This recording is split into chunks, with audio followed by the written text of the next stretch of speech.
আমি বাইকে কর দিব না। আরে ভাই আজব তো, কেন আমি কর দিব?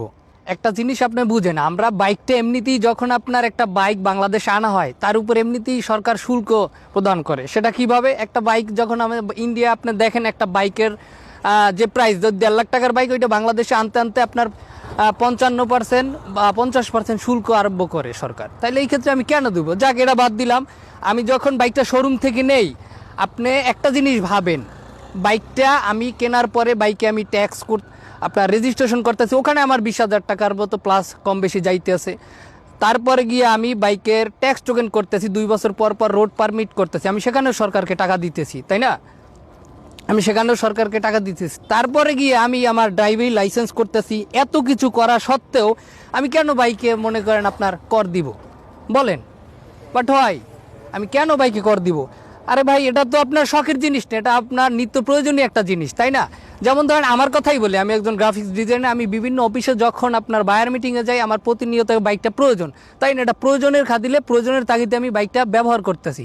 এখন সরকার যখন যেটা মনে চাইবো হুট করে মাথায় আসলো বইলে দিয়ে দিল বাইকের প্রতি কর প্রদান। হ্যাঁ ভাই, এটা কি কোনো প্রতিষ্ঠান? হ্যাঁ, নাকি এটা দিয়ে ভাই আয় হয় যে আপনি আয়কর নেবেন? আমাকে এইটা বুঝান। এটা দিয়ে তো আমার আয় হইতেছে, উল্টা আমার বর্তমানে যে তেলের দাম সরকার বাড়াইছে, সেই তেলের খরচ বাড়ছে, সব কিছু বাড়ছে। তো সব কিছু নিয়ে ভাই একটাই কথা, আমি বাইকে কর দিব না, তাতে যা হয় হোক। হ্যাঁ, আর যে যেখান থেকে আসেন ভাই, সবাই স্থান থেকে দাঁড়ান, কঠোর হন। হ্যাঁ, যে বাইকে কোনোভাবেই কর দেওয়া যাবে না। এক কথায় ভাই, বাইকটা আপনি অন্য অন্য কান্ট্রিতে দেখেন, তারা যে বাইক করে, বাইকের জন্য আমরা কি ফ্যাসিলিটি পাই? অন্য অন্য কান্ট্রিতে বাইকের জন্য আলাদা লেন আছে, আলাদা সব কিছু আছে, ফ্যাসিলিটি পাইতেছে। কিন্তু আমরা উল্টা পাইলে মনে করেন যারা বাইকের আছি, বাংলাদেশ সব থেকে অবহেলিত। হ্যাঁ, আমাদের গাড়ি চাপ দেয়, ট্রাক চাপ দেয়, এইটা করে ওইটা করে, বিভিন্ন অজুহাতে মনে করেন মামলা দিতেছে। তাইলে ভাই আমি সব কিছু মিলেই একজন বাইকার।